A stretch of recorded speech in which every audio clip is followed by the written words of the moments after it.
व्यक्तिमत्व म्हणून जर तुम्हाला हनुमानाची पूजा करावी लागेल. लक्षात घ्या, आपल्याला हनुमानाची गरज आहे, भगवान हनुमंताचीच गरज आहे. आपल्याला भक्ती कशी करावी हे भगवान हनुमानच सांगू शकतात. आणि भक्ती करून झाल्यानंतर काय करायचं तेही हनुमानच सांगू शकतात, दुसरं कोणी नाही सांगू शकत. आपल्याला आज कुणाची गरज आहे माहिती आहे का? अशा धर्माची गरज आहे जो आपल्याला हनुमान बनवेल, जो रामाची भक्तीही करेल, रामाचं भजनही करेल आणि गरज पडली असता रावणाचं लंका जाळण्याचं सामर्थ्यसुद्धा स्वतःचं समोर ठेवेल. हे लक्षात घ्या. आणि तो पुरुषार्थ जागृत करण्याची कला फक्त त्या भगवान हनुमानामध्येच आहे. तुम्हाला तशी भक्ती करावी लागेल, आतला पुरुषार्थ जागा करावा लागेल. केवळ शरण जाणं म्हणजे धर्म नाही हो. आधी स्वतः बुद्ध बना, स्वतः महावीर बना. पण जेव्हा जेव्हा अन्याय होईल ना तेव्हा परशुराम मनाला विसरलं नाही पाहिजे. हे लक्षात घ्या.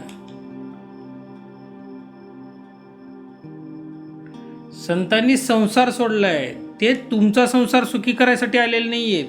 तुम्हाला ते संसारातून मुक्त करायला शिकवतील. तुम्हाला त्यांच्याकडे मुक्तीसाठी जायचं आहे. संत हे तुम्हाला मुक्ती देऊ शकतात, त्यांच्याकडे फक्त मुक्तीसाठी जायचं आहे. पण अहिंसक बनण्यासाठी जायचं नाही. अहिंसा ही फक्त संतांसाठी असते. संसारी व्यक्तीसाठी अहिंसा म्हणजे कायरतेला आमंत्रण देणं आहे.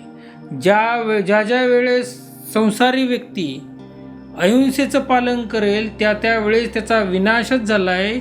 दुसऱ्याने येऊन त्याच्यावरती अत्याचारच केलेले आहेत. अधर्म बघून गप्प बसणं ही अहिंसा नाही, नामर्दपणा आहे. लक्षात घ्या.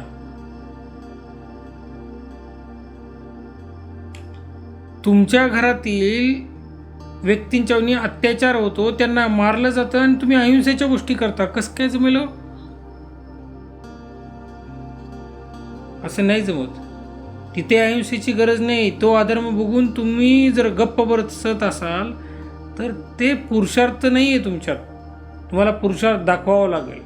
लक्षात घ्या. घरात तुमच्या एक जमदग्नी ऋषी हवाच, जो तुम्हाला तुमच्या घरच्या लोकांना शांती शिकवेल. पण त्यांच्या रक्षणासाठी एक परशुराम सुद्धा हवा, जो शस्त्र उचलायला कमी नाही करणार, जो तुमची रक्षा करेल.